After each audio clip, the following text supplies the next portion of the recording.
अस्सलाम वालेकुम व्यूवर्स, क्या हाल चाल है। उम्मीद करती हूँ आप सब ठीक ठाक होंगे और बहुत खुश होंगे। अल्लाह आप लोगों को बहुत ज़्यादा खुशियों से नवाजे और हमेशा खुश रखे। आज जो रेसिपी आप लोगों के लिए लेके आई हूँ वो एक ड्रिंक की है, तो चलें उसकी तरफ चलते हैं। लेकिन उसकी तरफ जाने से पहले अगर आपने अभी तक मेरे चैनल को सब्सक्राइब नहीं किया तो सब्सक्राइब करना, बेल आइकन के बटन को दबाना ताकि मेरी आने वाली हर वीडियो आप तक पहुँच सके।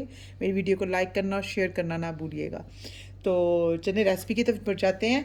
आज जो मैं आप लोगों को ड्रिंक बता रही हूँ, देख के तो आप लोगों को पता चल गया होगा, ये वेलकम ड्रिंक होती है रेस्टोरेंट्स वगैरह में। तो वो ड्रिंक है मिंट मार्गरीटा की। तो चलें हम उसकी तरफ चलते हैं। बहुत ही इजी है और जल्दी से तैयार हो जाती है। तो चलें अब मैं बनाने की तरफ चलती हूँ। ये एक मैंने ब्लेंडर में ये मैंने जो पुदीना है वो मैंने हाफ़ लिया है। मतलब ये कि पूरी गट्ठी में से हाफ़ जो गट्ठी थी उसके मैंने ये पुदीने के जो पत्ते थे उसकी लीव्स ले लिए हैं। ये हम लोग डाल देंगे इसमें। ये मैंने काला नमक ले लिया है और ये मैंने हाफ़ टी स्पून लिया है। काला नमक बहुत अच्छा टेस्ट देता है जूसेस वगैरह में, तो कोशिश करें घर में मंगवा के रख लें और ये डालें तो इसका टेस्ट बहुत अच्छा होता है। लेकिन अगर आपके पास नहीं है और गेस्ट आ गए हैं तो आप फिर वाइट अपना जो सोल्ट घर का नॉर्मल होता है वो यूज़ कर सकते हैं। लेकिन मैं आपको जो कहूँगी कि आप ये डालें तो इसका टेस्ट बहुत अच्छा है।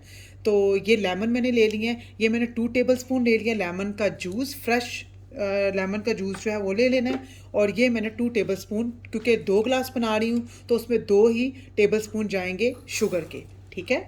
और इसमें मैं ये 1 कप बनेगा, ये मैं 7 अप का ले रही हूँ। तो ये व्यूवर्स डाल दिया। अब ये डालने के बाद इसको ब्रांड कर लेती हूँ और ब्रांड करने के बाद आपके पास आती हूँ, क्योंकि ब्रांड जब करूँगी तो बहुत ज़्यादा शोर होगा। तो ब्रांड करने के बाद आपके पास आती हूँ।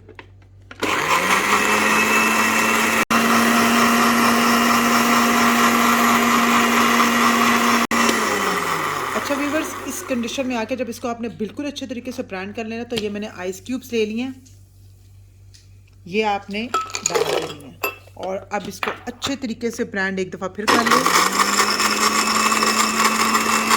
व्यूवर्स ये देखें, ये मैंने मिंट मार्गरीटा बिल्कुल रेडी कर दिया है और इसके ऊपर ये मैंने थोड़ा सा ब्लैक काला जो नमक था वो डाल दिया है। तो चलें आपने इसी तरह बनाना है तो आपका बिल्कुल ये ड्रिंक ऐसे ही तैयार होगा जिस तरह रेस्टोरेंट्स वगैरह में तैयार होता है। तो आपने मुझे कमेंट्स में बताना है आपको मेरी ये रेसिपी कैसी लगी। मैं फिर आऊँगी एक नई रेसिपी के साथ। अल्लाह हाफिज़।